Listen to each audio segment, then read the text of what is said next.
ਸਤਿ ਸ਼੍ਰੀ ਅਕਾਲ। ਤੁਸੀਂ ਵੇਖ ਰਹੇ ਹੋ ਨਿਊਜ਼ 18 ਪੰਜਾਬ ਹਰਿਆਣਾ ਹਿਮਾਚਲ ਤੇ ਮੈਂ ਹਾਂ ਨਵਜੋਤ ਕੌਰ। ਬੁਲੇਟਿਨ ਵਿੱਚ ਸਭ ਤੋਂ ਪਹਿਲਾਂ ਗੱਲ ਕਰ ਲੈਂਦੇ ਹਾਂ ਰਿਲਾਇੰਸ ਦੀ, ਜਿਸ ਦੇ ਵੱਲੋਂ ਇੱਕ ਅਫੀਸ਼ੀਅਲ ਬਿਆਨ ਜਾਰੀ ਕੀਤਾ ਗਿਆ। ਕਿਸਾਨ ਅੰਦੋਲਨ ਤੇ ਰਿਲਾਇੰਸ ਵੱਲੋਂ ਇਹ ਬਿਆਨ ਜਾਰੀ ਕੀਤਾ ਗਿਆ ਹੈ। ਖੇਤੀ ਕਾਨੂੰਨਾਂ ਦੇ ਨਾਲ ਰਿਲਾਇੰਸ ਦਾ ਕੋਈ ਲੈਣ ਦੇਣ ਨਹੀਂ ਹੈ। ਇਹ ਰਿਲਾਇੰਸ ਵੱਲੋਂ ਸਟੇਟਮੈਂਟ ਜਾਰੀ ਕੀਤੀ ਗਈ ਹੈ। ਕਾਰਪੋਰੇਟ ਕੰਟਰੈਕਟ ਫਾਰਮਿੰਗ ਦੇ ਨਾਲ ਸਾਡਾ ਕੋਈ ਵਾਸਤਾ ਨਹੀਂ ਹੈ। ਰਿਲਾਇੰਸ ਨੂੰ ਤਿੰਨੇ ਖੇਤੀ ਕਾਨੂੰਨਾਂ ਦੇ ਨਾਲ ਕੋਈ ਫਾਇਦਾ ਨਹੀਂ ਹੋਵੇਗਾ। ਰਿਲਾਇੰਸ ਦਾ ਨਾਂ ਕਾਨੂੰਨਾਂ ਦੇ ਨਾਲ ਜੋੜਨ ਪਿੱਛੇ ਘਟਿਆ ਇਰਾਦਾ ਹੈ। ਰਿਲਾਇੰਸ ਵੱਲੋਂ ਇੱਕ ਗੱਲ कही गई, कॉन्ट्रैक्ट फार्मिंग दे विच दाखिल होने की कोई योजना नहीं है।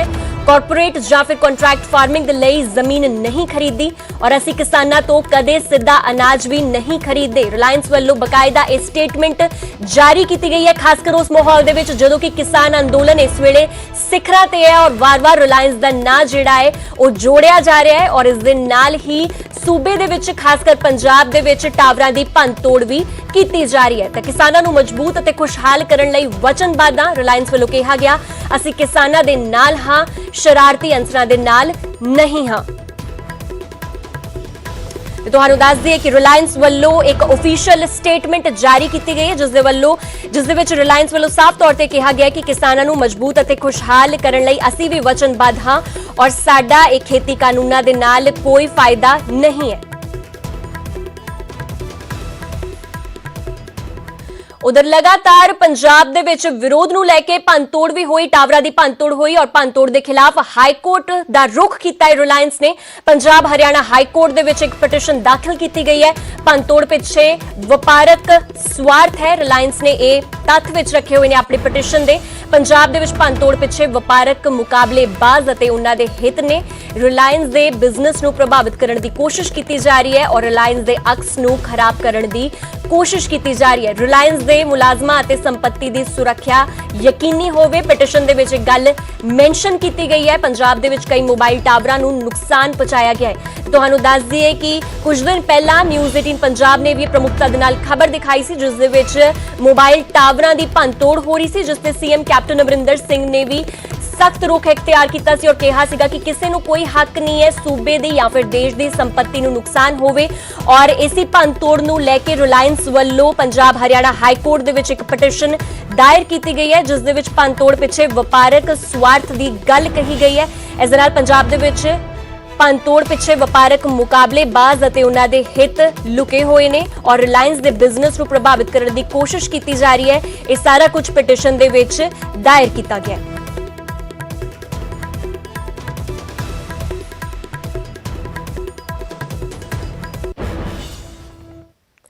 उधर बीजेपी ने पंजाब सरकारी नूं चेतावनी दी है कि पंजाब दे विच जिस तरह का माहौल बन रहा है, कॉर्पोरेट सूबे तो किनारा कर जाएंगे ते यह अर्थचारे दे लई घातक साबित होवेगा। नहीं है रिलायंस का, आप इतिहास तो देखो, वो कोई ठगी पंजी नहीं है। कहाँ से चले थे, कहाँ थे वो पहले, उनके फादर कहाँ थे, क्या काम करते थे। उन्होंने अपनी मेहनत करके जो आज स्ट्रक्चर खड़ा किया है तो कोई किसानों से किया है। मतलब जो खेती बाड़ी है, जो है कॉन्ट्रैक्ट फार्मिंग है, वो तो हमारी मर्जी है, हम जिस मर्जी को दे। तो उधर हरजीत गरेवाल ने कहा कि जानबूझ के मोदी सरकार नूं बदनाम करने दे लई अफवाहां फैलाईयां जा रही ने। बहुत लंबे समय तो एक साजिश चल रही है। ਜਿਹੜੇ ਕਾਰਪੋਰੇਟ ਹੁੰਦੇ ਨਾ ਔਰ ਸਰਕਾਰ ਹੁੰਦੀ ਹੈ, ਇਹ ਵੀ ਇੱਕ ਦੂਜੇ ਦੇ ਪੂਰਕ ਨੇ। ਜਿਹੜੇ ਕਿਸਾਨ ਆ ਔਰ ਸਰਕਾਰ ਆ, ਇਹ ਵੀ ਇੱਕ ਦੂਜੇ ਦੇ ਪੂਰਕ ਆ।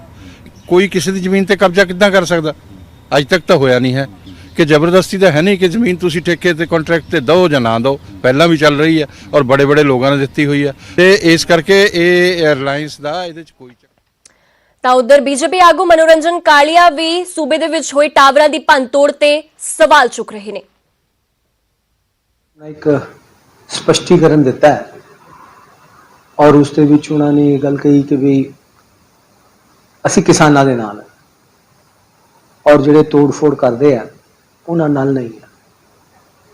ਸਵਾਲ ਇਹ ਹੈਗਾ ਕਿ ਵਿਸ਼ਵਾਸਨੀयता ਦਾ, ਕ੍ਰੈਡੀਬਿਲਿਟੀ ਦਾ, ਕਿ ਕਿੰਨੀਆਂ ਕੁ ਜਥੇਬੰਦੀਆਂ, ਕਿਸਾਨ ਜਥੇਬੰਦੀਆਂ ਇਸ ਗੱਲ ਨੂੰ ਮੰਨਦੀਆਂ ਔਰ ਗੰਭੀਰਤਾ ਨਾਲ ਲੈਂਦੀਆਂ ਹੈਗੀਆਂ। ਬਾਕੀ ਇਹ ਹੈ ਕਿ ਵੀ ਤੁਸੀਂ ਗੱਲ ਰੱਖੋ, ਲੇਕਿਨ ਤੋੜ ਫੋੜ ਕਰਨਾ ਉਹ ਕਿਸੇ ਹੱਦ ਤੱਕ ਕਿਸੇ ਵੀ ਪ੍ਰਾਈਵੇਟ ਪ੍ਰੋਪਰਟੀ ਨੂੰ ਨੁਕਸਾਨ ਪਹੁੰਚਾਣਾ ਉਹ ਠੀਕ ਨਹੀਂ ਹੁੰਦਾ। ਤਾਂ ਰਿਲਾਇੰਸ ਵੱਲੋਂ ਇੱਕ ਆਫੀਸ਼ੀਅਲ ਸਟੇਟਮੈਂਟ ਜਾਰੀ ਕਰਕੇ ਇੱਕ ਗੱਲ ਸਾਫ਼ ਕਰ ਦਿੱਤੀ ਗਈ ਹੈ ਕਿ ਤਿੰਨੇ ਖੇਤੀ ਕਾਨੂੰਨਾਂ ਦੇ ਨਾਲ ਉਹਨਾਂ ਦਾ ਕੋਈ ਤਾਲੁਕਾਤ ਨਹੀਂ ਹੈ, ਨਾ ਹੀ ਉਹ ਇਸ ਤਰ੍ਹਾਂ ਦੀ ਜ਼ਮੀਨਾਂ ਖਰੀਦਦੇ ਨੇ ਤੇ ਨਾ ਹੀ ਕੰਟਰੈਕਟ ਫਾਰਮਿੰਗ ਕਰਦੇ ਨੇ। ਪੰਜਾਬ ਕਾਂਗਰਸ ਵੀ ਰਿਲਾयंस ਦੇ ਇਸ ਬਿਆਨ ਦਾ ਸਵਾਗਤ कर रही है।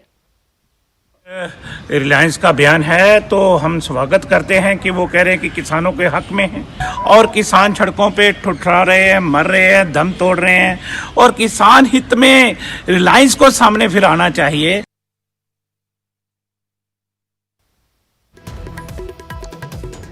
ਤੇ ਤੁਹਾਨੂੰ ਦੱਸ ਦਈਏ ਕਿ ਖਬਰ ਅਸੀਂ ਰਿਲਾयंस ਦੇ ਨਾਲ ਜੁੜੀ ਹੋਈ ਦਿਖਾ ਰਹੇ ਹਾਂ ਤੁਹਾਨੂੰ, ਜਿੱਥੇ ਕਿ ਰਿਲਾयंस ਵੱਲੋਂ ਇੱਕ ਆਫੀਸ਼ੀਅਲ ਸਟੇਟਮੈਂਟ ਜਾਰੀ ਕੀਤੀ ਗਈ ਹੈ ਜਿਸ ਦੇ ਵਿੱਚ ਉਹਨਾਂ ਨੇ ਜ਼ਿਕਰ ਕੀਤਾ ਕਿ ਖੇਤੀ ਕਾਨੂੰਨਾਂ ਦੇ ਨਾਲ ਰਿਲਾयंस ਦਾ ਕੋਈ ਲੈਣ ਦੇਣ ਨਹੀਂ ਹੈ, ਕਾਰਪੋਰੇਟ ਕੰਟਰੈਕਟ ਫਾਰਮਿੰਗ ਦੇ ਨਾਲ ਸਾਡਾ ਕੋਈ ਵਾਸਤਾ ਨਹੀਂ ਹੈ। ਰਿਲਾयंस ਨੂੰ ਤਿੰਨੇ ਖੇਤੀ ਕਾਨੂੰਨਾਂ ਦੇ ਨਾਲ ਕੋਈ ਫਾਇਦਾ ਨਹੀਂ ਪਹੁੰਚੇਗਾ ਔਰ ਇਸ ਦੇ ਨਾਲ ਜੋ ਅਫਵਾਹਾਂ ਫੈਲਾਈਆਂ ਜਾ ਰਹੀਆਂ ਉਸ ਦੇ ਨਾਲ ਰਿਲਾयंस ਦੇ ਅਕਸ ਨੂੰ ਖਰਾਬ ਕਰਨ ਦੀ ਕੋਸ਼ਿਸ਼ ਕੀਤੀ ਜਾ ਰਹੀ ਹੈ, ਜਿਸ ਤੇ ਕਿ तमाम ਸਿਆਸੀ ਨੇਤਾਵਾਂ ਨੇ ਵੀ ਆਪਣਾ ਪ੍ਰਤੀਕਰਮ ਦਿੱਤਾ ਹੈ ਔਰ ਰਿਲਾयंस ਦਾ ਨਾਂ ਕਾਨੂੰਨਾਂ ਦੇ ਨਾਲ ਜੋੜਨ ਪਿੱਛੇ ਘਟੀਆ ਇਰਾਦਾ ਹੈ। ਇਹ ਰਿਲਾयंस ਵੱਲੋਂ ਆਫੀਸ਼ੀਅਲ ਸਟੇਟਮੈਂਟ ਦੇ ਵਿੱਚ ਗੱਲ ਕਹੀ ਗਈ ਹੈ।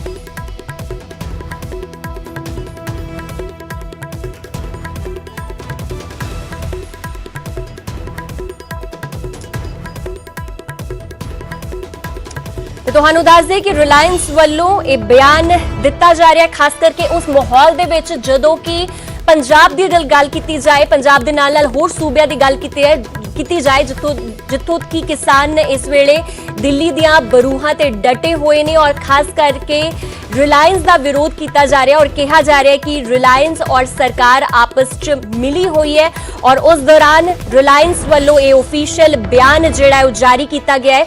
ਰਿਲਾयंस ਵੱਲੋਂ ਸਾਫ਼ ਕਿਹਾ ਗਿਆ ਹੈ ਕਿ ਖੇਤੀ ਕਾਨੂੰਨਾਂ ਦੇ ਨਾਲ ਸਾਡਾ ਕੋਈ ਲੈਣ ਦੇਣ ਨਹੀਂ ਹੈ, ਕੰਟਰੈਕਟ ਔਰ ਕਾਰਪੋਰੇਟ ਫਾਰਮਿੰਗ ਦੇ ਨਾਲ ਸਾਡਾ ਕੋਈ ਵਾਸਤਾ ਨਹੀਂ ਹੈ, ਕੰਟਰੈਕਟ ਫਾਰਮਿੰਗ ਦੇ ਵਿੱਚ ਦਾਖਲ ਹੋਣ ਦੀ ਵੀ ਸਾਡੀ ਅੱਗੇ ਵੀ ਕੋਈ ਯੋਜਨਾ ਨਹੀਂ ਹੈ ਔਰ ਕਾਰਪੋਰੇਟ ਜਾਂ ਫਿਰ ਕੰਟਰੈਕਟ ਫਾਰਮਿੰਗ ਦੇ ਲਈ ਅਸੀਂ ਜ਼ਮੀਨ ਨਹੀਂ ਖਰੀਦੀ। ਅਸੀਂ ਕਿਸਾਨਾਂ ਤੋਂ ਕਦੇ ਵੀ ਸਿੱਧਾ ਅਨਾਜ ਨਹੀਂ ਖਰੀਦਦੇ ਔਰ ਕਿਸਾਨਾਂ ਨੂੰ ਮਜ਼ਬੂਤ ਅਤੇ ਖੁਸ਼ਹਾਲ ਕਰਨ ਦੇ ਲਈ ਅਸੀਂ ਵਚਨਬੱਧ ਹਾਂ। ਤੇ ਤੁਹਾਨੂੰ ਦੱਸ ਦਈਏ ਕਿ ਪੰਜਾਬ ਦੇ ਵਿੱਚ ਵੱਖ-ਵੱਖ ਥਾਵਾਂ ਤੇ ਰਿਲਾयंस ਸੰਬੰਧੀ ਜੋ ਵੀ ਪ੍ਰੋਡਕਟਸ ਨੇ ਉਹਨਾਂ ਦਾ ਵੀ ਵਿਰੋਧ ਕੀਤਾ ਜਾ ਰਿਹਾ ਸੀ। ਇਸ ਦੇ ਨਾਲ ਟਾਵਰਾਂ ਦੀ ਭੰਨਤੋੜ ਵੀ ਕੀਤੀ ਜਾ ਰਹੀ ਸੀ ਜਿਸ ਨੂੰ ਲੈ ਕੇ ਸੀਐਮ ਕੈਪਟਨ ਅਮਰਿੰਦਰ ਸਿੰਘ ਵੱਲੋਂ ਵੀ ਇਸ ਚੀਜ਼ ਦੀ ਨਖੇਦੀ ਕੀਤੀ ਗਈ ਸੀ ਕਿ ਇਸ ਤਰ੍ਹਾਂ ਭੰਨਤੋੜ ਨਹੀਂ ਹੋਣੀ ਚਾਹੀਦੀ। ਇਸ ਦੇ ਨਾਲ ਹੀ ਪ੍ਰਧਾਨ ਮੰਤਰੀ ਮੋਦੀ ਵੱਲੋਂ ਵੀ ਇਹ ਕਿਹਾ ਗਿਆ ਸੀਗਾ ਕਿ ਵਿਰੋਧ ਕਰਨਾ ਹਰ ਕਿਸੇ ਦਾ ਅਧਿਕਾਰ ਹੈ ਪਰ ਉਸ ਦੇ ਵਿੱਚ ਦੇਸ਼ ਦੀ ਸੰਪਤੀ ਦਾ ਨੁਕਸਾਨ ਕਰਨਾ ਕਿਤੇ ਵੀ ਸਹੀ ਨਹੀਂ ਹੈ। ਤੇ ਹੁਣ ਰਿਲਾयंस ਵੱਲੋਂ ਆਪਣੀ ਇੱਕ ਆਫੀਸ਼ੀਅਲ ਸਟੇਟਮੈਂਟ ਦੇ ਰਾਹੀਂ ਆਪਣੀ ਗੱਲ ਕਹੀ ਗਈ ਹੈ ਔਰ ਰਿਲਾयंस ਨੇ ਕਿਹਾ ਹੈ ਕਿ ਖੇਤੀ ਕਾਨੂੰਨਾਂ ਦੇ ਨਾਲ ਸਾਨੂੰ ਕੋਈ ਫਾਇਦਾ ਨਹੀਂ ਹੋਵੇਗਾ ਔਰ ਅਸੀਂ ਵੀ ਕਿਸਾਨਾਂ ਤੋਂ ਕਦੀ ਸਿੱਧਾ ਅਨਾਜ ਨਹੀਂ ਖਰੀਦਦੇ। ਇਸ ਦੇ ਨਾਲ ਆਉਣ ਵਾਲੇ ਸਮੇਂ ਦੇ ਵਿੱਚ ਵੀ ਕੰਟਰੈਕਟ ਫਾਰਮਿੰਗ ਦੇ ਵਿੱਚ ਦਾਖਲ ਹੋਣ ਦੀ ਸਾਡੀ ਕੋਈ ਯੋਜਨਾ ਨਹੀਂ ਹੈ ਔਰ ਅਸੀਂ ਕਿਸਾਨਾਂ ਤੋਂ ਕਦੀ ਸਿੱਧਾ ਅਨਾਜ ਨਹੀਂ ਖਰੀਦਿਆ। ਕਿਸਾਨਾਂ ਨੂੰ ਮਜ਼ਬੂਤ ਅਤੇ ਖੁਸ਼ਹਾਲ ਕਰਨ ਲਈ ਅਸੀਂ ਵਚਨਬੱਧ ਹਾਂ। ਇਸ ਨਾਲ ਹੀ ਰਿਲਾयंस ਵੱਲੋਂ ਇਹ ਵੀ ਗੱਲ ਕਹੀ ਗਈ ਕਿ ਇਸ ਦੇ ਪਿੱਛੇ ਵਪਾਰਕ ਮੁਕਾਬਲੇਬਾਜ਼ਾਂ ਦਾ ਹੱਥ ਹੈ ਔਰ ਕਾਰਪੋਰੇਟ ਖੇਤੀ ਦੇ ਵਿੱਚ ਐਂਟਰੀ ਕਰਨ ਦੀ ਕੋਈ ਯੋਜਨਾ ਨਹੀਂ ਹੈ। ਰਿਲਾयंस ਵੱਲੋਂ ਇਹ ਬਿਆਨ ਦੇ ਵਿੱਚ ਲਿਖਿਆ ਗਿਆ ਉਹ ਤੁਹਾਨੂੰ ਗੱਲਾਂ ਦੱਸ ਦਿੰਦੇ तमाम ਉਹ ਗੱਲਾਂ ਜੋ ਰਿਲਾयंस ਵੱਲੋਂ ਆਪਣੇ ਆਫੀਸ਼ੀਅਲ ਸਟੇਟਮੈਂਟ ਦੇ ਵਿੱਚ ਦੱਸੀਆਂ ਗਈਆਂ ਨੇ। ਨਾ ਹੀ ਪਹਿਲਾਂ ਅਸੀਂ ਅਜਿਹਾ ਕੁਝ ਕੀਤਾ ਹੈ ਔਰ ਨਾ ਹੀ ਅੱਗੇ ਭਵਿੱਖ ਦੇ ਵਿੱਚ ਸਾਡਾ ਅਜਿਹਾ ਕੁਝ ਕਰਨ ਦਾ ਇਰਾਦਾ ਹੈ ਔਰ ਕੰਟਰੈਕਟ ਫਾਰਮਿੰਗ ਦੇ ਲਈ ਕੋਈ ਜ਼ਮੀਨ ਸਾਡੇ ਵੱਲੋਂ ਨਹੀਂ ਖਰੀਦੀ ਗਈ। ਇਸ ਦੇ ਨਾਲ ਹੀ ਰਿਲਾयंस ਵੱਲੋਂ ਇਹ ਕਿਹਾ ਗਿਆ ਹੈ ਕਿ ਅਸੀਂ ਚਾਹੁੰਦੇ ਹਾਂ ਕਿ ਦੇਸ਼ ਦਾ ਕਿਸਾਨ ਖੁਸ਼ਹਾਲ ਹੋਵੇ ਔਰ ਅਸੀਂ ਵੀ ਇਸ ਚੀਜ਼ ਨੂੰ ਲੈ ਕੇ ਇਸ ਗੱਲ ਨੂੰ ਲੈ ਕੇ ਅਸੀਂ ਵਚਨਬੱਧ ਹਾਂ। ਅਸੀਂ ਕਿਸਾਨਾਂ ਤੋਂ ਸਿੱਧਾ ਅਨਾਜ ਨਹੀਂ ਖਰੀਦਦੇ। ਤਾਂ ਇੱਕ ਪਾਸੇ ਰਿਲਾयंस ਦਾ ਵਿਰੋਧ ਵੀ ਜਿੱਥੇ ਕਿ ਸੂਬੇ ਦੇ ਵਿੱਚ ਹੋਇਆ ਇਸ ਦੇ ਨਾਲ तमाम ਕਿਸਾਨ ਵੀ ਕਈ ਵਿਰੋਧ ਦੇ ਵਿੱਚ ਨੇ ਔਰ ਰਿਲਾयंस ਦਾ ਉਸ ਤੇ ਸਪਸ਼ਟੀਕਰਨ ਸਾਹਮਣੇ ਆਇਆ ਜਿਸ ਦੇ ਵਿੱਚ ਰਿਲਾयंस ਵੱਲੋਂ ਇਹ ਕਿਹਾ ਗਿਆ ਹੈ ਕਿ ਸਾਡੇ ਅਕਸ ਨੂੰ ਖਰਾਬ ਕਰਨ ਦੀ ਕੋਸ਼ਿਸ਼ ਕੀਤੀ ਜਾ ਰਹੀ ਹੈ ਔਰ ਸਪਲਾਇਰ ਸਿਰਫ ਕਿਸਾਨਾਂ ਤੋਂ MSP ਤੇ ਹੀ ਖਰੀਦਣ। ਰਿਲਾयंस ਵੱਲੋਂ ਇਹ ਵੀ ਗੱਲ ਕਹੀ ਗਈ। ਤਾਂ ਰਿਲਾयंस ਨੇ ਆਪਣੇ ਆਫੀਸ਼ੀਅਲ ਬਿਆਨ ਦੇ ਵਿੱਚ ਕਿਹਾ ਹੈ ਕਿ ਅਸੀਂ ਕਿਸਾਨਾਂ ਦੇ ਨਾਲ ਹਾਂ ਔਰ ਸ਼ਰਾਰਤੀ ਅੰਸਰਾਂ ਦੇ ਅਸੀਂ ਖਿਲਾਫ ਹਾਂ ਔਰ ਭੰਨਤੋੜ ਦੇ ਪਿੱਛੇ ਸ਼ਰਾਰਤੀ ਤੱਤ ਨੇ। ਤਾਂ ਰਿਲਾयंस ਨੇ ਇਸ ਨੂੰ ਵਪਾਰਕ ਜਿਹੜੇ ਮਤਭੇਦ ਨੇ ਜਿਹੜੇ ਮੁਕਾਬਲੇਬਾਜ਼ ਨੇ ਉਹਨਾਂ ਦਾ ਹੱਥ ਇਸ ਦੇ ਵਿੱਚ ਦੱਸਿਆ ਹੈ। ਭੰਨਤੋੜ ਦੇ ਪਿੱਛੇ ਸ਼ਰਾਰਤੀ ਅੰਸਰਾਂ ਦਾ ਹੱਥ ਹੈ ਔਰ ਅਸੀਂ ਵੀ ਕਿਸਾਨ ਦੇ ਨਾਲ ਹਾਂ। ਅਸੀਂ ਚਾਹੁੰਦੇ ਹਾਂ ਕਿ ਦੇਸ਼ ਦਾ ਕਿਸਾਨ ਉન્નਤੀ ਦੀ ਰਾਹ ਤੇ ਚੱਲੇ, ਦੇਸ਼ ਦਾ ਕਿਸਾਨ ਖੁਸ਼ਹਾਲ ਹੋਵੇ। ਤਾਂ ਰਿਲਾयंस ਵੱਲੋਂ ਆਪਣੀ ਸਟੇਟਮੈਂਟ ਦੇ ਵਿੱਚ ਗੱਲ ਕਹੀ ਜਾ ਰਹੀ ਹੈ। ਤੁਹਾਨੂੰ ਦੱਸ ਦਈਏ ਕਿ ਸਟੇਟਮੈਂਟ ਇਸ ਲਈ ਵੀ ਜ਼ਰੂਰੀ ਹੈ ਕਿਉਂਕਿ ਇਸ ਵੇਲੇ ਰਿਲਾਇੰਸ ਦੇ ਅਕਸ ਨੂੰ ਖਰਾਬ ਕਰਨ ਦੀ ਕੋਸ਼ਿਸ਼ ਕੀਤੀ ਜਾ ਰਹੀ ਹੈ। ਜਿਸ ਤਰ੍ਹਾਂ ਕਿ ਰਿਲਾਇੰਸ ਵੱਲੋਂ ਇੱਕ ਗੱਲ ਆਪਣੀ ਸਟੇਟਮੈਂਟ ਦੇ ਵਿੱਚ ਕਹੀ ਗਈ ਕਿ ਉਹਨਾਂ ਦੇ ਅਕਸ ਨੂੰ ਖਰਾਬ ਕਰਨ ਦੀ ਕੋਸ਼ਿਸ਼ ਕੀਤੀ ਜਾ ਰਹੀ ਹੈ। ਇਹਦੇ ਵਿੱਚ ਸਿਰਫ ਇੱਕ ਵਪਾਰਕ ਲਾਹਾ ਲੈਣ ਦੀ ਕੋਸ਼ਿਸ਼ ਕੀਤੀ ਜਾ ਰਹੀ ਹੈ और बिजनेस ਨੂੰ ਪ੍ਰਭਾਵਿਤ ਕਰ ਰਹੀ ਹੈ। ਇਹ ਚੀਜ਼ ਇਹ ਸਾਜ਼ਿਸ਼ ਜਿਹੜੀ ਹੈ ਬਿਜ਼ਨਸ ਨੂੰ ਪ੍ਰਭਾਵਿਤ ਕਰ ਰਹੀ ਹੈ ਤਾਂ ਅਕਸ ਨੂੰ ਖਰਾਬ ਕਰਨ ਦੀ ਕੋਸ਼ਿਸ਼ ਕੀਤੀ ਜਾ ਰਹੀ ਹੈ। ਇਸ ਕਰਕੇ ਰਿਲਾਇੰਸ ਵੱਲੋਂ ਇਹ ਸਟੇਟਮੈਂਟ ਜਾਰੀ ਕੀਤੀ ਗਈ ਜਿਸ ਦੇ ਵਿੱਚ ਰਿਲਾਇੰਸ ਨੇ ਕਿਹਾ ਹੈ ਕਿ ਅਸੀਂ ਵੀ ਦੇਸ਼ ਦੇ ਕਿਸਾਨ ਦੀ ਉન્નਤੀ ਵੱਲ ਕੰਮ ਕਰਨਾ ਚਾਹੁੰਦੇ ਆ, ਕਦਮ ਵਧਾਉਣਾ ਚਾਹੁੰਦੇ ਆ ਕਿ ਦੇਸ਼ ਦਾ ਕਿਸਾਨ ਖੁਸ਼ਹਾਲ ਹੋਵੇ ਔਰ ਸਾਡਾ ਅਜਿਹਾ ਕੋਈ ਇਰਾਦਾ ਨਹੀਂ ਹੈ। ਸਾਨੂੰ ਤਿੰਨੇ ਖੇਤੀ ਕਾਨੂੰਨ ਦਾ ਕੋਈ ਫਾਇਦਾ ਨਹੀਂ ਹੋਵੇਗਾ, ਨਾ ਹੀ ਭਵਿੱਖ ਦੇ ਵਿੱਚ ਸਾਡਾ ਕੋਈ ਅਜਿਹਾ ਇਰਾਦਾ ਹੈ ਕਿ ਅਸੀਂ ਖੇਤੀ ਕਾਨੂੰਨਾਂ ਦਾ इस्तेमाल करके अपना बिजनेस ਵਧਾਈਏ।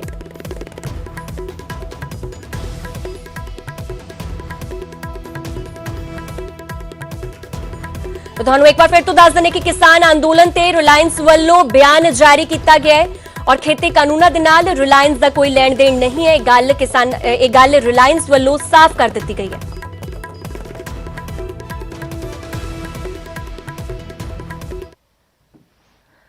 उधर आज एक बार फिर तो सरकार और किसानों के विच बैठक होने जा रही है और देखना यह होगा कि यह बैठक फैसला कुन हुंदी है कि नहीं। आज हुण तो तकरीबन 2 घंटे बाद मीटिंग शुरू होने जा रही है। 7वें गेड़ की बैठक होगी। इस तो पहला 6 राउंड की मीटिंग हो चुकी है जिस दे विच हजे तक मीटिंग बेसिटा रही है। हालांकि 4 सूत्री एजेंडा लैके किसान पहुंचे सन बैठकों के विच जिस दे विचों 2 मंगां हल होईयां ने पर 2 मंगां अजिहियां ने जो हजे भी रेड़का जिन्हां ते बरकरार है। जिन्हां चों पहली मंग यही है कि खेती कानून पहल के आधार पर वापस होने चाहिए ने। इस दे नाल जो 23 फसलां ने उन्हां ते MSP निर्धारित होनी चाहिए है। ये 2 हुण एजेंडा जिहड़े ने उन्हां ते गलबात करन वास्ते फिलहाल ਸਿੰਘੂ ਬਾਰਡਰ ਤੋਂ 2 ਬੱਸਾਂ ਕਿਸਾਨਾਂ ਦੀਆਂ ਰਵਾਨਾ ਹੋ ਚੁੱਕੀਆਂ ਨੇ ਜਿਸ ਦੇ ਵਿੱਚ ਕਿਸਾਨ ਆਗੂ ਨੇ ਔਰ 2 ਵਜੇ ਵਿਗਿਆਨ ਭਵਨ ਦੇ ਵਿੱਚ 7ਵੇਂ ਗੇੜ ਦੀ ਗੱਲਬਾਤ ਹੋਣ ਜਾ ਰਹੀ ਹੈ। ਤਿੰਨੇ ਖੇਤੀ ਕਾਨੂੰਨਾਂ ਅਤੇ MSP ਦੇ ਮੁੱਦੇ ਤੇ ਗੱਲਬਾਤ ਹੋਵੇਗੀ। ਤਾਂ ਉਮੀਦਾਂ ਵਾਲੀ ਬੱਸ ਫਿਲਹਾਲ ਇੱਕ ਵਾਰ ਫਿਰ ਤੋਂ ਕੂਚ ਕਰ ਰਹੀ ਹੈ ਵਿਗਿਆਨ ਭਵਨ ਦਾ। ਇੱਕ ਵਾਰ ਰੁਕ ਕਰ ਲੈਣੇ ਮੇਰੇ ਸਹਿਯੋਗੀ ਨਪਿੰਦਰ ਬਰਾੜ ਸਾਡੇ ਨਾਲ ਜੁੜ ਚੁੱਕੇ ਨੇ ਸਿੱਧੇ ਉਸ ਬੱਸ ਦੇ ਵਿੱਚ ਮੌਜੂਦ ਨੇ ਜਿੱਥੇ ਕਿ किसान आगू बैठे हुए ने और कुछ ही समय दे विच ओ विज्ञान भवन पहुंच जाएंगे। एक बार रुक कर लेने नपिंदर दा। नपिंदर तुसी उस बस दे विच मौजूद हो और उम्मीदां वाली बस नूं एक बार फिर तो कह सकते हैं क्योंकि नवे साल दे विच ये पहली मुलाकात होवेगी। हालांकि ये 7वें गेड़ दी मीटिंग है पर नवे साल दी ये पहली मीटिंग होवेगी। किन्ने का आसवंद नजर आ रहे ने किसान?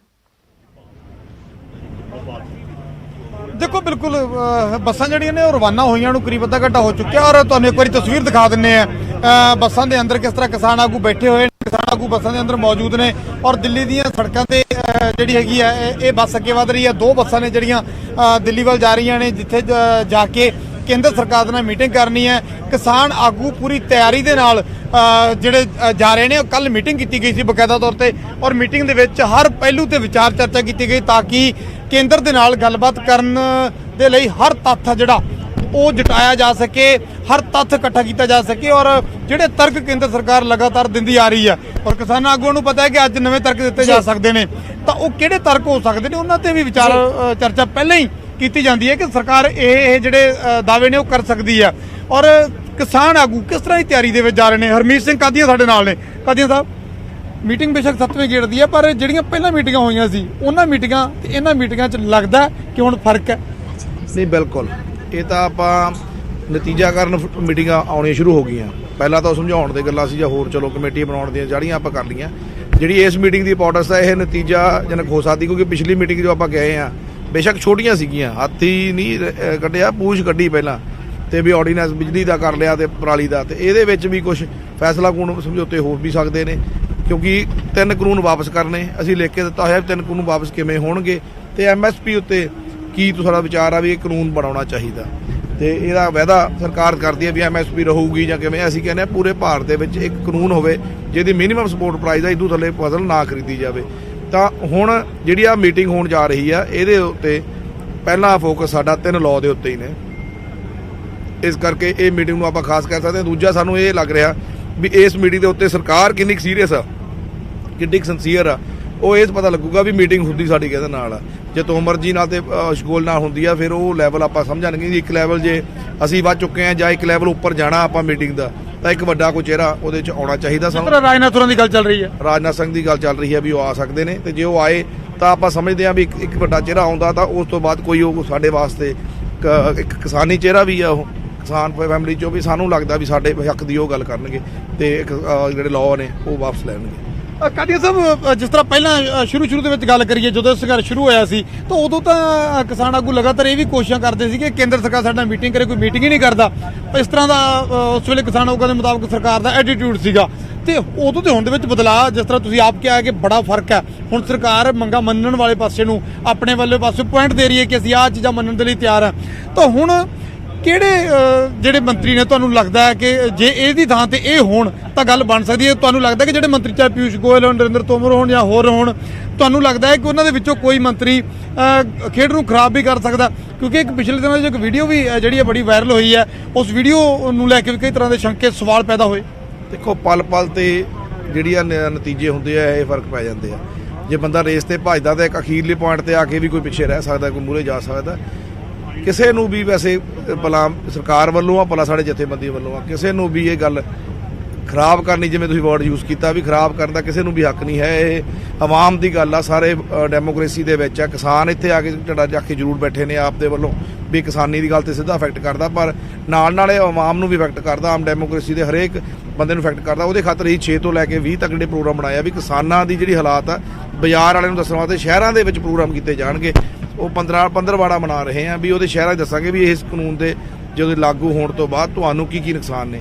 ਇੱਕ ਬਹੁਤ ਵੱਡੀ ਗੱਲ ਆ ਜਿਹੜੀ ਆਮ ਕਿਸਾਨ ਕਹਿੰਦੇ ਆ ਵੀ 1 ਲਾਅ ਆ, 2 ਆ, 3 ਆ ਤੇ ਇਹਨੂੰ ਵਾਪਸ ਲਿੱਤਾ ਜਾਂਦਾ, ਕੋਈ ਅਮੈਂਡਮੈਂਟ ਕੀਤੀ ਜਾਂਦੀ, ਕਿਵੇਂ ਆ? ਇਹ ਤਿੰਨੇ ਲਾਅ ਕੰਬਾਈਨਡ ਕਲੱਬ ਆ ਇੱਕ ਤਰ੍ਹਾਂ ਦਾ। ਜੇ ਇਹਦੇ ਵਿੱਚ ਵਾਪਸ ਹੋਣਗੇ, ਯਾਨੀ ਇੱਕ ਨਾਲ ਖੜਾ ਨਹੀਂ ਛੁੱਟਣਾ, ਇਹ ਤਿੰਨੇ ਇੱਕ ਦੂਜੇ ਨਾਲ ਇੰਟਰਕਨੈਕਟਡ ਹੈਗੇ ਨੇ। ਇਹ ਇੰਟਰਕਨੈਕਟ ਹੋਣ ਨਾਲ ਇੱਕ ਲਾਅ ਵੀ ਜੇ ਰਹਿ ਗਿਆ ਉਹ ਫੇਰ ਸਰਵਾਈਵ ਕਰ ਸਕਦਾ, ਉਹਦੇ ਵਿੱਚ ਹੀ ਦੂਜਾ ਪੈ ਸਕਦਾ ਬਾਅਦ 'ਚ ਕਦੀ ਵੀ ਅਮੈਂਡਮੈਂਟ ਕਰਕੇ। ਤਿੰਨੇ ਹੀ ਵਾਪਸ ਕਰਨੇ ਪੈਣਗੇ। ਹਾਂ, ਜਿਹੜਾ ਉਹਨਾਂ ਦਾ ਗੱਲ ਆ, ਆਪਾਂ ਜੇ ਅੱਜ ਦੁਹਰਾਈਏ, ਅੱਜ ਆਪਾਂ ਇੱਕ ਲੈਵਲ ਤੇ ਚਲੇ ਜਾਈਏ ਮੀਟਿੰਗ ਦੇ ਵਿੱਚ, ਪ੍ਰਧਾਨ ਮੰਤਰੀ ਕਹਿੰਦੇ ਸੀ ਵੀ ਐ ਤਾਂ ਰਿਫਾਰਮਸ ਹੀ ਨਹੀਂ ਆਉਣਗੇ ਇੰਡੀਆ ਦੇ ਵਿੱਚ ਵੀ, ਜਿਹੜੇ ਕੀਤੀ ਦੇ ਰਿਫਾਰਮਸ ਨੇ ਬਹੁਤ ਪੁਰਾਣੇ ਨੇ, ਇਹਨੂੰ ਚੇਂਜ ਕਰਨ ਦਾ ਟਾਈਮ ਆ। ਅਸੀਂ ਵੀ ਮੰਨਦੇ ਆ ਵੀ ਚੇਂਜ ਕਰਨ ਦਾ ਟਾਈਮ ਆ, ਪਰ ਇਹ ਇਹੋ ਜਿਹੇ ਲਾਅ ਚੇਂਜ ਕਰਨ ਦਾ ਟਾਈਮ ਨਹੀਂ। ਕੋਈ ਇਸ ਤੋਂ ਵਧੀਆ ਲਾਅ ਵੀ ਲੈ ਕੇ ਆ ਸਕਦੇ, ਜਿਹੜੀ ਮਾਰਕੀਟਿੰਗ ਹੋਰ ਵਧੀਆ ਇੰਪਰੂਵ ਹੋ ਸਕੇ। ਤੁਸੀਂ ਇਹੋ ਜਿਹੀ ਫਾਰਮਿੰਗ ਕਰਵਾਓ ਜਿਹੜੀ ਐਕਸਪੋਰਟ ਹੋਵੇ, ਉਹਦੇ ਨਾਲ ਫੋਰਨ ਕਰੰਸੀ ਅੰਦਰ ਆਵੇ। ਜਿਹੜੀ ਫੋਰਨ ਕਰੰਸੀ ਆਪਣੀ ਥੱਲੇ ਡਿੱਗ ਰਹੀ ਆ, ਦੇਸ਼ ਨੂੰ ਉੱਪਰ ਚੱਕਣ ਨੂੰ ਇਹਦਾ ਵਰਤਿਆ ਜਾ ਸਕਦਾ। ਇਸ ਕਰਕੇ ਉਹੋ ਜਿਹੇ ਰਿਫਾਰਮਸ ਬਾਰੇ ਵੀ ਜੇ ਵਿਚਾਰ ਚੱਲਣਗੇ ਤਾਂ ਉਹ ਰਿਫਾਰਮ ਦੀ ਗੱਲ ਵੀ ਕੀਤੀ ਜਾਊਗੀ ਨਾਲ ਵੀ। ਜੇ ਇਹ ਲਾਅ ਪਿੱਛੇ ਲੈਣੇ ਹੋ ਤੁਸੀਂ, ਚੰਗੇ ਰਿਫਾਰਮਸ ਵੀ ਲੈ ਕੇ ਆ ਸਕਦੇ ਹੋ। ਅੱਜ ਜਿਸ ਤਰ੍ਹਾਂ ਤੁਸੀਂ ਗੱਲ ਕਿਹਾ ਕਿ ਅੱਗੇ ਨਾਲੋਂ ਚੀਜ਼ਾਂ ਕਾਫੀ ਬਦਲ ਰਹੀਆਂ ਨੇ। ਤੁਹਾਡੀ ਮੀਟਿੰਗ ਤੋਂ ਪਹਿਲਾਂ ਮੰਤਰੀਆਂ ਨੇ ਆਪਦੀ ਮੀਟਿੰਗ ਕੀਤੀ ਹੈ। ਕੈਲਾਸ਼ ਚੌਧਰੀ ਕੇਂਦਰੀ ਖੇਤੀ ਰਾਜ ਮੰਤਰੀ ਨੇ, ਉਹ ਨਰਿੰਦਰ ਤੋਮਰ ਹੋਰਾਂ ਦੇ ਘਰ ਜਾਂਦੇ ਨੇ, ਉੱਥੇ ਮੀਟਿੰਗ ਕਰਦੇ ਨੇ, ਚਰਚਾਵਾਂ ਕਰਦੇ ਨੇ। ਤਾਂ ਕੱਲ ਤੁਸੀਂ ਵੀ ਆਪਸ ਵਿੱਚ ਮੀਟਿੰਗ ਕੀਤੀ ਸੀ, ਜਿਸ ਤਰ੍ਹਾਂ ਤੁਸੀਂ ਮੀਟਿੰਗ ਕੀਤੀ, ਤੁਸੀਂ ਵਿਚਾਰ ਚਰਚਾਵਾਂ ਅੱਜ ਦੀ ਮੀਟਿੰਗ ਨੂੰ ਲੈ ਕੇ ਕੀਤੀਆਂ ਤੇ ਜ਼ਾਹਰ ਤੌਰ ਤੇ ਉਧਰ ਵੀ ਇਸੇ ਮੀਟਿੰਗ ਨੂੰ ਲੈ ਕੇ ਚਰਚਾਵਾਂ ਹੋਈਆਂ। ਲੱਗਦਾ ਹੈ ਕਿ ਵਾਕਈ ਉਧਰੋਂ ਜਿਹੜਾ ਰਿਸਪੌਂਸ ਆ ਦੇਣ ਦੀ ਕੋਸ਼ਿਸ਼ ਆਪਾਂ ਮੰਨ ਸਕਦੇ ਹਾਂ, ਤਾਂ ਹੀ ਚਰਚਾਵਾਂ ਜਿਹੜੀਆਂ ਚੱਲ ਰਹੀਆਂ ਨੇ। ਦੇਖੋ, ਗੱਲ ਇਹ ਵੀ ਇਹ ਆਪਾਂ ਜਿਵੇਂ ਤੁਸੀਂ ਪਹਿਲਾਂ ਹੀ ਗੱਲ ਕੀਤੀ ਹੈ ਵੀ 8ਵੇਂ ਦੌਰ ਦੀ 7ਵੇਂ ਦੌਰ ਦੀ ਮੀਟਿੰਗ ਆ, ਇਹ ਇੱਕ ਲੈਵਲ ਤੇ ਜਾ ਚੁੱਕੀ ਆ। ਇਹਦੇ ਵੱਲ ਸਾਰੀ ਦੁਨੀਆ ਦਾ ਹੀ ਹੁਣ ਤਾਂ ਹੈਗਾ, ਆਪਾਂ ਦੇਸ਼ ਨਹੀਂ ਕਹਿ ਸਕਦੇ, ਪੰਜਾਬ ਨਹੀਂ ਕਹਿ ਸਕਦੇ, ਸਾਰੇ ਦੇਸ਼ ਦੇ ਜਿਹੜੇ ਵਸਤੀ ਆ ਜਨਤਾ ਉਹ ਇਹਦੇ ਵੱਲ ਦੇਖ ਰਹੀ ਹੈ, ਇਹਨੂੰ ਵਾਚ ਕਰ ਰਹੀ ਆ। ਅੱਜ ਸਾਨੂੰ ਵੀ ਲੱਗਦਾ ਵੀ ਕੋਈ ਫੈਸਲਾ ਕੂਣ ਨਤੀਜੇ ਆ ਸਕਦੇ, ਕਿਉਂਕਿ ਪ੍ਰੈਸ਼ਰਾਈਜ਼ਡ ਲੋਕਾਂ ਦਾ ਵੀ ਆ, ਸਾਡੇ ਪ੍ਰੋਗਰਾਮਸ ਦਾ ਵੀ ਆ।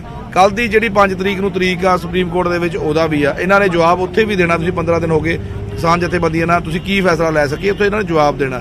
ਇਹਨਾਂ ਨੂੰ ਜਵਾਬ ਦੇਣਾ ਉਦੋਂ ਔਖਾ ਹੋ ਜਾਊਗਾ ਜਿਹੜੇ ਸਾਡੇ ਨਾਲ ਕੋਈ ਫੈਸਲਾ ਕੋਈ ਨਤੀਜੇ ਤੇ ਨਹੀਂ ਪਹੁੰਚਦੇ। ਸੁਪਰੀਮ ਕੋਰਟ ਦੇ ਵਿੱਚ ਜਿਸ ਤਰ੍ਹਾਂ ਤੁਸੀਂ ਆਪ ਜ਼ਿਕਰ ਕੀਤਾ ਕਿ ਸੁਣਵਾਈ ਹੋਣੀ ਹੈ ਕੱਲ ਨੂੰ, ਤੇ ਉਸ ਦੇ ਲਈ ਤੁਹਾਡੀ ਕਿੰਨੀ ਕੁ ਤਿਆਰੀ ਹੈ? ਤੁਹਾਡੇ ਵੀ ਵਕੀਲਾਂ ਦਾ ਇੱਕ ਪੈਨਲ ਜਿਹੜਾ ਹੈਗਾ ਤਿਆਰ ਕੀਤਾ ਗਿਆ, ਆਪਣੇ ਵੱਲੋਂ ਤੁਹਾਡੀ ਪੂਰੀ ਤਿਆਰੀ ਆ? ਠੀਕ ਹੈ ਨਪਿੰਦਰ, ਤੁਸੀਂ ਬਣੇ ਰਹੋ ਸਾਡੇ ਨਾਲ, ਅੱਗੇ ਵੀ ਤੁਹਾਡੇ ਤੋਂ ਅਪਡੇਟ ਲੈਂਦੇ ਰਹਾਂਗੇ। ਤਾਂ ਤਸਵੀਰਾਂ ਤੁਸੀਂ ਉਸ ਬੱਸ ਦੀਆਂ ਦੇਖ ਰਹੇ ਸੀ ਜਿਸ ਬੈਠ ਕੇ ਜੋ ਕਿਸਾਨ ਆਗੂ ਨੇ ਉਹ ਵਿਗਿਆਨ ਭਵਨ ਦਾ ਕੂਚ ਕਰ ਰਹੇ ਨੇ। ਅਸੀਂ ਤੁਹਾਡੇ ਤੱਕ ਪਲ ਦੀ ਅਪਡੇਟ ਪਹੁੰਚਾਉਂਦੇ ਰਹਾਂਗੇ। ਨਿਊਜ਼ 18 ਪੰਜਾਬ ਤੁਹਾਡੇ ਤੱਕ ਤਸਵੀਰਾਂ ਵੀ ਲਾਈਵ ਵਿਖਾਵੇਗਾ, ਪਰ ਉਸ ਤੋਂ ਪਹਿਲਾਂ ਤੁਹਾਨੂੰ ਇੱਕ ਵੱਡੀ ਖਬਰ ਦੱਸ ਦਿੰਦੇ ਹਾਂ ਜੋ ਕਿ ਰਿਲਾਇੰਸ ਦੇ ਨਾਲ ਜੁੜੀ ਹੋਈ ਹੈ। ਤਾਂ ਕਿਸਾਨ ਅੰਦੋਲਨ ਤੇ ਰਿਲਾਇੰਸ ਨੇ ਇੱਕ ਆਫੀਸ਼ੀਅਲ ਸਟੇਟਮੈਂਟ ਜਾਰੀ ਕੀਤੀ ਹੈ।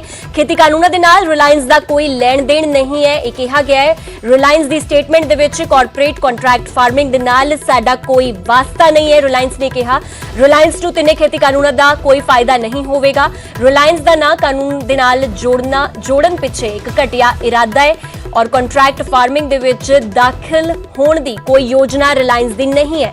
ਕਾਰਪੋਰੇਟ ਜਾਂ ਫਿਰ ਕੰਟਰੈਕਟ ਫਾਰਮਿੰਗ ਦੇ ਲਈ ਜ਼ਮੀਨ ਨਹੀਂ ਖਰੀਦੀ। ਰਿਲਾਇੰਸ ਵੱਲੋਂ ਇਹ ਵੀ ਕਿਹਾ ਗਿਆ, ਅਸੀਂ ਕਿਸਾਨਾਂ ਤੋਂ ਕਦੇ ਸਿੱਧਾ ਅਨਾਜ ਵੀ ਨਹੀਂ ਖਰੀਦਦੇ। ਕਿਸਾਨਾਂ ਨੂੰ ਮਜ਼ਬੂਤ ਅਤੇ ਖੁਸ਼ਹਾਲ ਕਰਨ ਲਈ ਅਸੀਂ ਵਚਨਬੱਧ ਹਾਂ।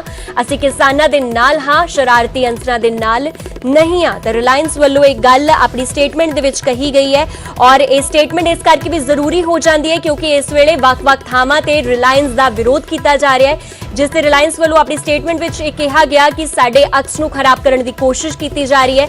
ਸਾਡਾ ਨਾਮ ਖੇਤੀ ਕਾਨੂੰਨਾਂ ਦੇ ਨਾਲ ਜੋੜਨਾ ਬਿਲਕੁਲ ਬੇਬੁਨਿਆਦ ਹੈ ਕਿਉਂਕਿ ਰਿਲਾਇੰਸ ਦਾ ਖੇਤੀ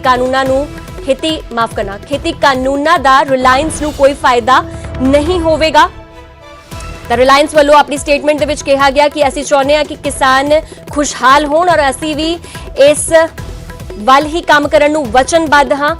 ਤਾਂ ਰਿਲਾਇੰਸ ਵੱਲੋਂ ਆਪਣੀ ਸਟੇਟਮੈਂਟ ਦੇ ਵਿੱਚ ਇਹ ਗੱਲ ਸਾਫ਼ ਕਰ ਦਿੱਤੀ ਗਈ ਹੈ ਕਿ ਖੇਤੀ ਕਾਨੂੰਨਾਂ ਦੇ ਨਾਲ ਸਾਡਾ ਕੋਈ ਲੈਣ ਦੇਣ ਨਹੀਂ ਹੈ। ਕਾਰਪੋਰੇਟ ਕੰਟਰੈਕਟ ਫਾਰਮਿੰਗ ਦੇ ਨਾਲ ਸਾਡਾ ਕੋਈ ਵਾਸਤਾ ਨਹੀਂ ਹੈ ਔਰ ਰਿਲਾਇੰਸ ਨੂੰ ਤਿੰਨੇ ਖੇਤੀ ਕਾਨੂੰਨਾਂ ਦਾ ਕੋਈ ਫਾਇਦਾ ਵੀ ਨਹੀਂ ਹੋਵੇਗਾ। ਭਵਿੱਖ ਦੇ ਵਿੱਚ ਰਿਲਾਇੰਸ ਦਾ ਨਾਂ ਕਾਨੂੰਨਾਂ ਦੇ ਨਾਲ ਜੋੜਨ ਪਿੱਛੇ ਘਟੀਆ ਇਰਾਦਾ ਹੈ ਔਰ ਰਿਲਾਇੰਸ ਦਾ ਕੰਟਰੈਕਟ ਫਾਰਮਿੰਗ ਦੇ ਵਿੱਚ ਦਾਖਲ ਹੋਣ ਦਾ ਵੀ ਕੋਈ ਇਰਾਦਾ ਨਹੀਂ ਹੈ।